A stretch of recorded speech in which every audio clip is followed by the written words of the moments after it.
Operation दंताहाती सफल होईछि। शिखरचंडी पहाड़रू ओह्लई भरतपुर जंगल भितर को घोड़ाई देछि वन विभाग।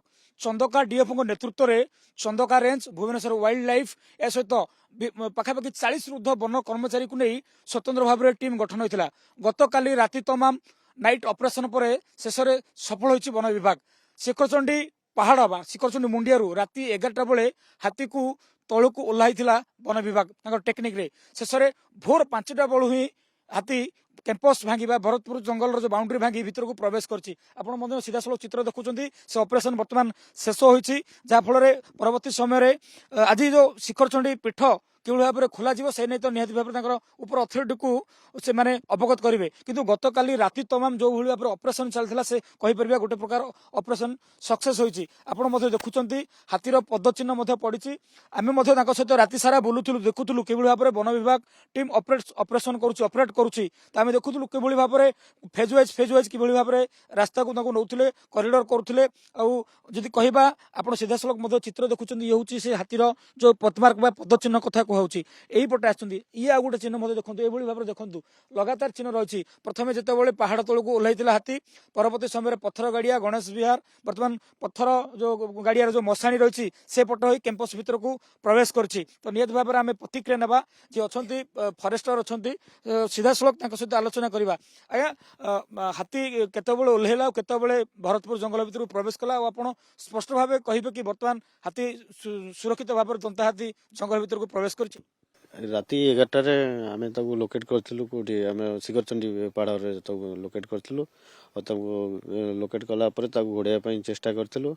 आ 12टा पखापाखि से हूँ आमर पत्थर गाड़िया जो अच्छी आमर रोड क्रॉस करी 200 फुटिया रोड को से गणेश विहार देकी से ओह्लई दुईटी हाथी ओह्लैया संगे संगे आमर ठीक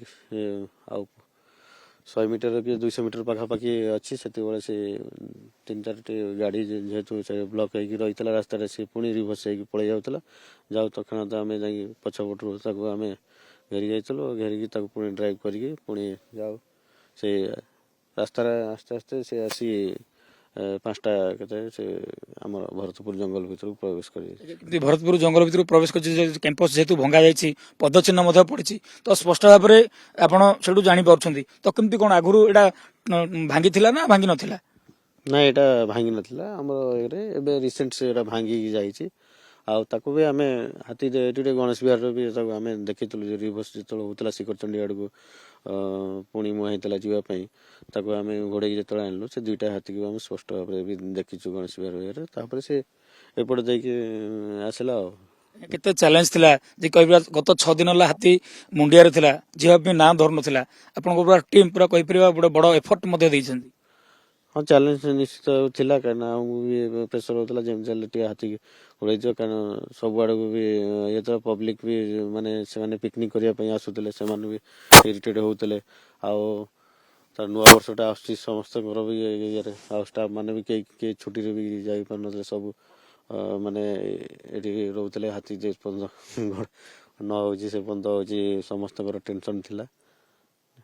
बर्तमान जेहेतु शिखरचंडी पीठ बंद रही निहत भाव में अथॉरिटी को जनइबे कि सफल भाव में हाथी बर्तमान भरतपुर जंगल भीतर को प्रवेश करिछि।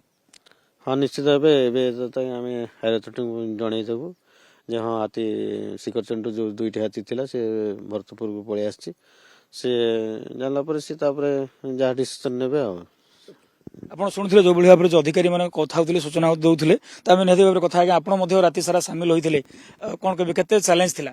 हाँ शीत या कुहुड़ी सहित शीत तादर बहुत चैलेंज थिला हाथी को आम संपूर्ण सफल रूपे चंदका अभयारण्य भीतर फेरे आनी पारचु घोड़ाई आनीचु पथर गाड़िया मशाणी निकट से अभयारण्य भीतर को प्रवेश कर देखिलु पाद चिन्ह पड़ी पाचेरी भी भांगी भीतर से प्रवेश कर आप शुणुले जो अधिकारी मैंने जहाँकि दिन राति से परिश्रम करछन्ती तो गोटे प्रकार जब कथा कहीपर वन विभाग कौटी ना कौटी गोटे नाकेदम होता स्पेशल भाव में स्वतंत्र भाव में ब्लू प्रिंट प्रस्तुत कराइला ड्रोन सहायता नहीं नाइट विजन कैमेरा सहायता नहीं शेष में जब कहीपर माराथन ऑपरेशन पर कहीपर ऑपरेशन जो दंता चली सफल होती भरतपुर जंगल को मध्य हाथी प्रवेश करपटे शिखरचटी पीठ जहाँकि जो पर्यटन ऋतु थिला कोठी ना कोठी आज स्वाभाविक हम बोली गोटे प्रकार स्पष्ट होती।